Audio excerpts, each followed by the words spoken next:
the absolute masterpiece that was the first season of the docuseries Cheer. The second one fell short in uncountable ways. So what went wrong exactly? Keep watching this video for all the things fans have disliked about the second season of Cheer, along with more details on the show. What's wrong with Cheer Season 2? For those of you who watched the first season of Cheer, you might already know what a treat to the eyes it was, with amazing visuals, storytelling, cinematography, and just about everything. It took the world by storm when it came out in January of 2020. The second season, not so much. There are many things fundamentally wrong with how the latest season has come about, and we're going to list them out for you. Let's begin with the season's beginning. It picks up where the story left off in the final episodes of the first season, and seems to be doing a fine job at it. You sit through the first 4 episodes thinking that this is going to be another banger of a season, but then you get to the 5th episode. Suddenly, no one's the same. The Navarro College cheer squad that had faced immense success and fame due to their Netflix show don't get to enjoy all of it. 5th episode onwards, we see different faces for all our beloved cheerleaders. What's at work here are real-world events. When the filming of the 4th episode finished and work on the 5th one was about to start, COVID reared its head and everything had to close. This has been reflected in the show. From the 5th episode onwards, a new class of younger cheerleaders are seen preparing for the 2021 Nationals. In order to deal with this issue, the producers of the show decided to introduce a whole new squad of cheerleaders who'd actually compete with the Navarro cheer squad. In this process, fans were torn between whom to support, which might not have been ideal, but given the situation, it was the only effective way to work around the problem. What went right this season? It's never fair to dwell on all the wrongs about a show, especially when it has made an obvious attempt at getting things right. Admittedly, the second season of Cheer wasn't all bad, even if it was far outshined by its predecessor. In perhaps the best episode to come out of the season,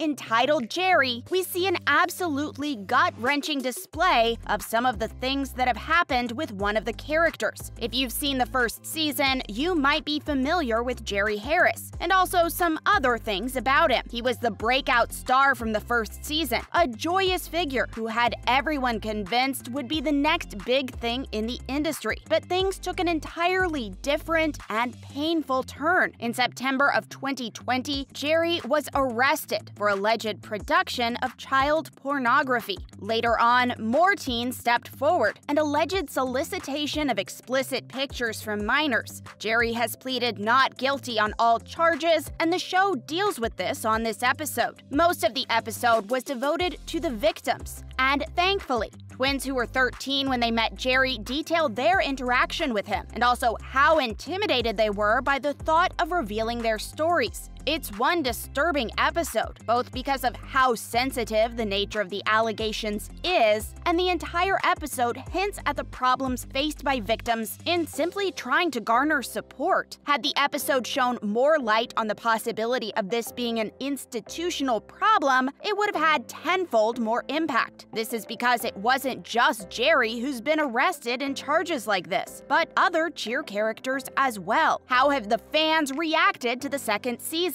While the show has surpassed Cobra Kai to become the new #1 in multiple countries, those who are sitting through the thing are being disappointed. Online forums are being bombarded with complaints, critiques, and some praises too for the latest season. As predicted by the critics, fans did find the post-4th episode twist in this storyline off-putting. They didn't expect such a huge change in the atmosphere of the show and immediately jumped to complaining about it to fellow fans online. Twitter was filled up with posts trashing the out-of-the-blue change. But at the same time, there were those who reiterated the hindrances that were faced by the producers. The pandemic was hard on all of us, and it didn't spare the cheer team one bit. These fans cheered on the showmakers for putting together a season that was as good as it could be given the circumstances. The Jerry episode was also a topic of discussion on many such forums. Fans had mixed reactions reactions to the way the show dealt with the allegations. Some were disappointed at the lack of discourse over many issues, while others seemed satisfied and even praised the episode for offering some semblance of profoundness that Season 1 had displayed. Overall, fans are divided over whether this season is a good one. However, they all seem to agree that it didn't really compete with the first one. Will there be a Season 3, and what will happen in it? Having released the second season recently, Netflix is yet to announce whether it's going to go ahead with another season. While the show is sitting comfortably in the top 10 right now, the reviews are mostly negative. In case viewership drops, it's possible that there will be no Season 3. We can only hope that the showmakers will recognize their shortcomings with this season, and the next season would have more order and, of course, that same cheery vibe. As for predictions for a possible third season, it's most likely that we'll continue from where the second season left off, continuing the same sequence that the current season was in. There may be new nationals, new teams, and new faces. We'll have new people to cheer for as they cheer for other people. We just hope it excites us the same way that the first season did. Shows to watch if you loved Cheer. Granted that the current season didn't really deliver, but a true fan looks past errors and hopes for things to improve. We're sure there's a Cheer-shaped void in your heart now that you're done watching the second season. But what can you watch to somewhat fill it? We've gathered a short list for you. First, we have Last Chance U. This docu-series is basically the Cheer of American football, tapping into the struggles of being a college athlete and trying to make a career out of one's passion in major leagues. There's a lot that you'll recognize in this show. It was first released back in 2016 and currently has multiple seasons, so it'll definitely keep you occupied for some time. Oh, and its director is the same person who directed Cheer. Next, Spinning Out. It may not be a docu-series, but it's all about that blood, sweat, and tears. Starring Kaya Scodelario, the series follows the life of a professional ice skater who tries to balance her family life, friendships, and relationships just as well as she balances herself on the ice. The competitive spirit, sportsmanship, and of course a lot of struggle will make you feel right at home if you've been big on Cheer. Up next, Don't Blank with Cats. This may not be similar to Cheer in terms of subject matter, but it's an insanely popular documentary following a group of amateur detectives. The suspense, mystery, and of course the happy ending where the depraved killer is busted are all perfect for a late-night binge. Fair warning though, it can be very triggering since a real-life killer is being dealt with here, so watch with caution. Now we have Dare Me. If you want more of that cheerleading aspect of Cheer, you should give Dare Me a try. A coach that could almost rival Monica Aldama, Colette has even more drama going on in her squad. The show gets gritty and competitive as well, and dramatic above all. So if that's what you liked about Cheer the most, Dare Me should be on your watch list. You can watch it on Hulu. Next, The Chilling Adventures of Sabrina. While it doesn't deal with cheerleading as its main subject, the main character Sabrina is the most graceful cheerleader by day and the most demonic witch by night. The show is filled with suspense and some very shocking moments, so it'll keep you hooked through the night and then make you want to sleep with the lights on. Lastly, Cheerleader U. If you want to see another squad making their way to the Nationals, Cheerleader U is the perfect show. It follows the University of Kentucky squad who fight their best to bring in the 2000 title back home. You'll even get to see the tryouts in the authentic yet super dramatic show. Though it has just 2 seasons, you'll feel that cheer vibe from this one as well, considering the fact that both the theme and the type of show are the same in this one. You can watch the show on Amazon. That was it for today's video. What's your opinion on the latest season of Cheer? Let us know in the comments below. And make sure to give this video a thumbs up and subscribe to our channel, where we post similar videos quite frequently. We'll see you in the next one.